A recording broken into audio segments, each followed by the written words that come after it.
अस्सलामुअलैकुम my YouTube family, आप सब कैसे हो। उम्मीद है कि आप सब ठीक होंगे। अल्हम्दुलिल्लाह मैं भी बिल्कुल ठीक हूँ। आज मैं ड्राइंग रूम कम बेडरूम का मेकओवर नहीं डीप क्लीनिंग करने वाली हूँ और कुछ चीज़ें इधर इधर से उधर सेटिंग का बदली करूँगी, सेटिंग चेंज करूँगी चीज़ों का, क्योंकि यहाँ पे खिड़की के पास ही बिस्तर है तो आयशा डरती है यहाँ पे सोने से, इसीलिए इस बेड को मैं दूसरी तरफ करूँगी और थोड़ा सा ऐसे सेटिंग को बदलूँगी।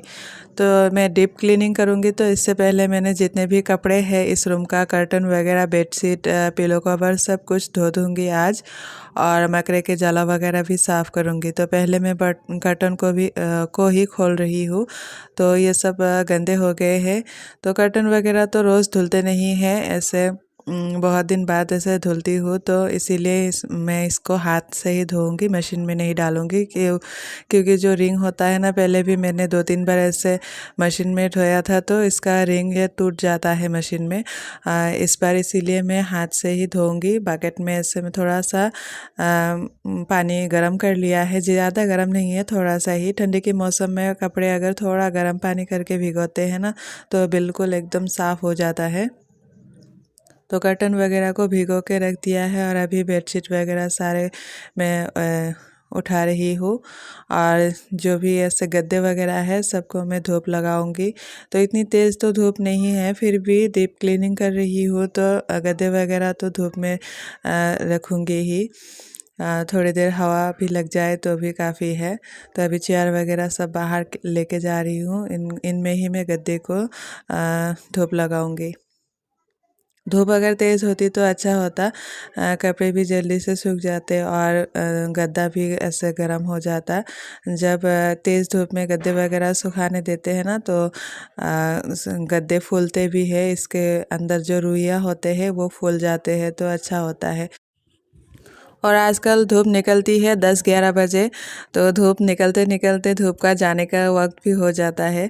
और मॉर्निंग में किचन का सारा काम मैंने पहले ख़त्म किया, खाना वगैरह बना लिया था, क्योंकि अगर डीप क्लीनिंग में लगे ना तो पूरा दिन लग जाता है और बाद में लंच बनाने का टाइम नहीं मिलता है। इसलिए मैंने ब्रेकफास्ट और लंच दोनों रेडी करके रख दिया है। ब्रेकफास्ट कर लिया है सभी ने और लंच मैंने बना के रख दिया है। किचन वगैरह साफ़ कर लिया, बर्तन वगैरह, और बेडरूम भी मैंने क्लीन कर लिया है। मेरे पास तो 2 ही रूम है। आप लोग जो भी मेरे रेगुलर व्यूअर हो उनको पता है मेरे पास सिर्फ 2 ही रूम है। तो इसी रूम को ही मैं ड्राइंग रूम भी बोलती हूँ, डाइनिंग रूम भी यही है और बेडरूम भी यही है। तो सब कुछ मेरा एक रूम यही है जो जिसमें मेहमान वगैरह आते हैं, यहीं ही बैठते हैं, चाय पानी पीते हैं, और रात को अगर स्टे करते हैं तो इसी रूम में मैं उनको रखती हूँ, और कभी कभार आयशा भी सो जाती है यहाँ पे। तो फ़िलहाल कुछ दिन से वो हमारे बेडरूम में 2 बेड है ना, उसी में से एक बेड में आयशा सोती थी, क्योंकि इस बेड को मैंने खिड़की के बगल में ऐसे रखा हुआ था, तो उसको रात में डर लगता है, इसीलिए हमारे रूम में ही वो सो रही थी। तो फ़िलहाल मैंने आज ये सेटिंग बदल दी है, तो आज से आयशा इसी रूम में सोएगी। तो पहले मैंने कपड़ा वगैरह ही धो लिया है, क्योंकि आपको तो पता ही ठंडी के मौसम के धूप के बारे में, कपड़े सूखते ही नहीं है। तो सबसे पहले मैंने कपड़े वगैरह वॉश कर लिया है। फिर भी मुझे इस रूम का डीप क्लीनिंग शुरू करने में करीब 10 बज गए होंगे, क्योंकि बाकी का काम भी था, और बच्चे उठते ही इतने नखरे करते हैं सारे के सारे, उनको खिलाने पिलाने में बहुत टाइम चला जाता है। वरना मैंने रात को ही सोच लिया था कि मैं 6 बजे से काम स्टार्ट कर दूंगी, लेकिन इनके चक्कर में लेट हो गया। तो वो लोग सुबह उठते ही ना रोना धोना उनका स्टार्ट हो जाता है, और आयशा भी ब्रेकफास्ट वगैरह करने में थोड़ा सा ऐसे करती है, क्योंकि आज संडे है। संडे के दिन वो भी थोड़ा सा लेट उठती है, रोज़ रोज़ तो बहुत जल्दी उठ जाती है। तो आज मैंने भी उसको थोड़ी देर सोने दिया, और अभी मैं लग गई हूँ काम पे। कपड़े वगैरह डाल दिया है, कर्टन वगैरह भी मैंने धो दिया है, और सोफ़े वगैरह को थोड़ा सा मैंने बाहर ऐसे निकाल दिया है, ताकि बिस्तर वगैरह इधर से उधर ले जाने में आसानी हो। और घर में जितने भी प्लांट थे उनको भी मैंने धूप लगा दिया है, बाहर ऐसे बरामदा में धूप आती है वही रख दिया है। और साइड में दीदी भी सोई हुई है, वो भी, उनको भी हम सुबह ऐसे रूम से लाके बरामदा में ऐसे सारा दिन धूप रहता है तो वहाँ पे पे ऐसे ब्लैंकेट वगैरह बिछा के उनको बिठा देते हैं, तो कभी वो बैठती है कभी सोती है। और यहाँ पे अलना वगैरह के कपड़े का स्टैंड है। इसमें अगर मकड़ा का जाला पड़ जाएंगे तो गंदे हो जाएंगे कपड़े, तो इसीलिए इसके ऊपर भी मैंने एक कपड़े से ढक दिया है ताकि बाकी का कपड़ा गंदा ना हो। और मैंने पहले बरामदा में ये छोटा वाला सोफ़ा रखा था, तो बड़े वाला का जगह नहीं होगा, बच्चे भी यहाँ पे दौड़ भाग कर रहे हैं, इसीलिए इसको मैंने इस रूम में डाल दिया है और बड़े वाला सोफ़ा को मैं बरामदा में ही रख दूँगी। तो सोफ़े वगैरह भी अच्छे से क्लीन करूँगी। पहले मैंने रूम की क्लीनिंग करनी है, उसके बाद लास्ट में ये सब क्लीन करके अंदर लाऊँगी। और यहाँ पे देखिए अमन सोफ़े के बीच में ऐसे अटक गया था, तो इन लोगों को मैं बोल रही थी तुम लोग बाहर जाके खेलो, यहाँ पे धूल है, धूल से इनको एलर्जी भी है, ऐसे ज़ुकाम हो जाता है। और मुझे भी ज़्यादा धूल अगर नाक से गया ना तो ज़ुकाम हो जाता है। पता नहीं हम सबको ही ये प्रॉब्लम है, आयशा को भी है और मेरे हस्बैंड को भी है।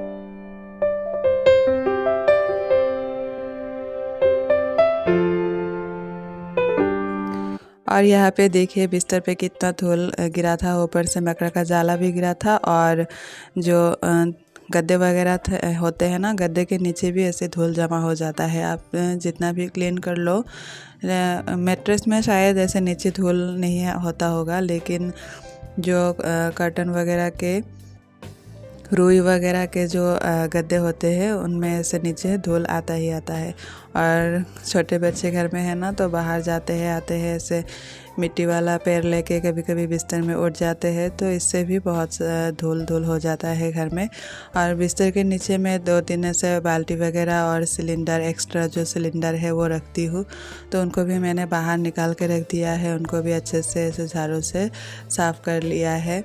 तो एक्स्ट्रा चीज़ें यहाँ पे मेरे तो 2 ही रूम है, तो स्टोर रूम वगैरह कुछ भी नहीं है, तो जितने भी एक्स्ट्रा चीज़ें वो बेड के नीचे ऐसे क्लीन करके रखती हूँ। और उसके बाद देखिए सारे रूम से कितना सारा धूल निकला है।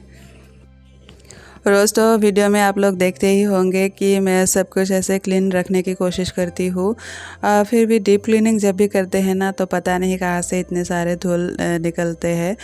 तो उसके बाद मैंने घर को अच्छे से झाड़ू लगा लिया है, और नीचे में जहाँ पे बेड रखूँगी उसके नीचे पहले ऐसे पोछा लगा रही हूँ। तो ये सूखने के बाद मैं इसी जगह में बेड रखूँगी। तो बहुत पहले यहाँ पे ही बेड था, तो मैंने यहाँ पे अच्छा नहीं दिख रहा था, इसीलिए मैंने थोड़ा सा चेंज कर दिया था।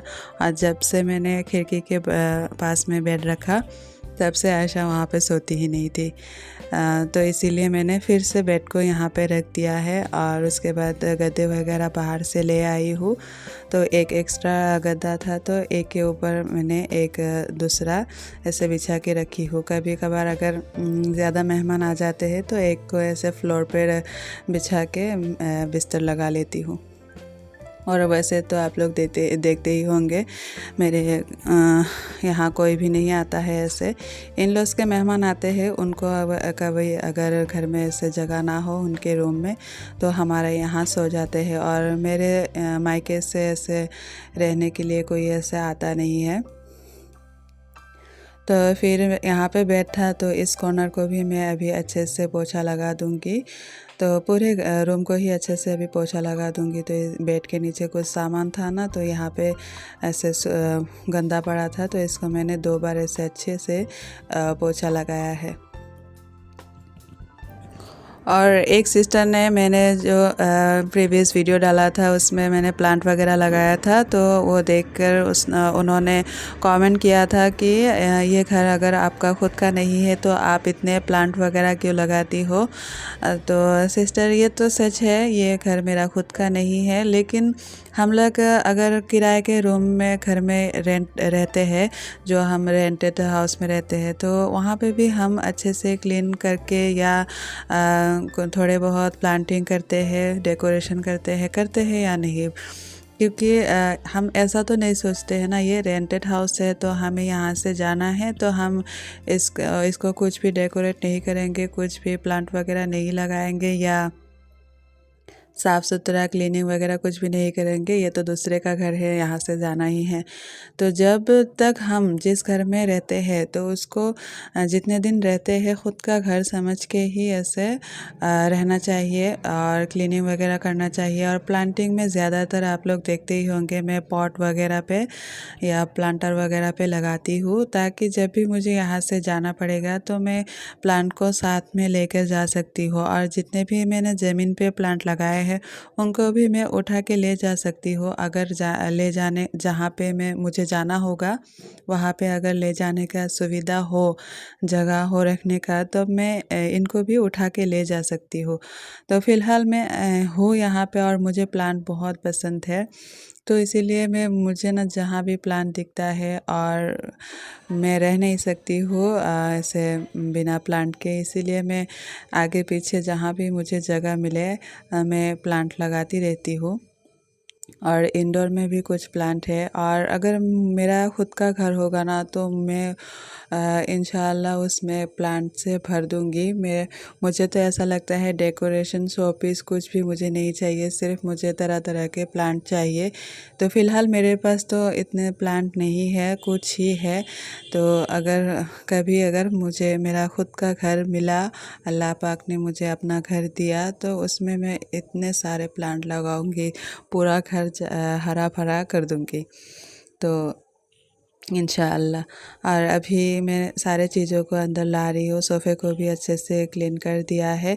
तो मेरा ये जो ब्लैक वाला सोफ़ा है ना, इतना गंदा होता है, लेदर का है फिर भी इसमें पानी से अगर साफ़ करती हूँ या कोई भी कॉलिन वगैरह से साफ़ करती हूँ तो इसका जो कपड़ा है ना ये थोड़ा सा दरदरा है, इसके अंदर धूल ना ऐसे फिक्स हो जाता है, ये साफ़ ही नहीं होता है। तो आप लोगों को पास अगर कोई सुझाव हो इस ब्लैक वाले सोफ़े को साफ़ करने का तो ज़रूर बताना। ऐसे दूर से तो ये क्लीन ही दिखता है, लेकिन पूरा पास में जाने से देखने से ऐसा लगता है कि इसका जो ऐसे छेद है, दरदरा जो कपड़ा है, तो उसके अंदर ऐसे धूल है ऐसा दिखता है।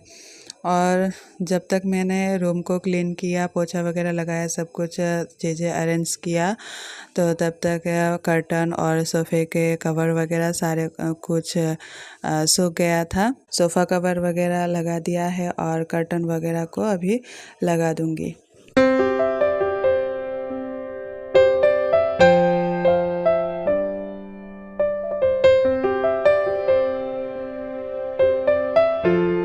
और यहाँ पे नीचे मैं कारपेट को बिछा दूँगी। तो कारपेट पहले से धो दिया था मैंने, 3-4 दिन पहले ही धोया था, तो ये क्लीन है, तो इसी को मैंने बिछा दिया है। और ऐसा अभी फ़िलहाल मेरा रूम ऐसा दिखता है फाइनल लुक। तो आप लोगों को कैसा लगा आज का मेरा ये वीडियो ज़रूर बताना, और थोड़ा सा भी अच्छा लगे तो लाइक एंड सब्सक्राइब भी कीजिएगा, कमेंट भी कीजिएगा। मिलते हैं नेक्स्ट वीडियो में, तब तक के लिए खुश रहिए, आबाद रहिए, दुआ में याद रखिएगा। अल्लाह हाफिज़।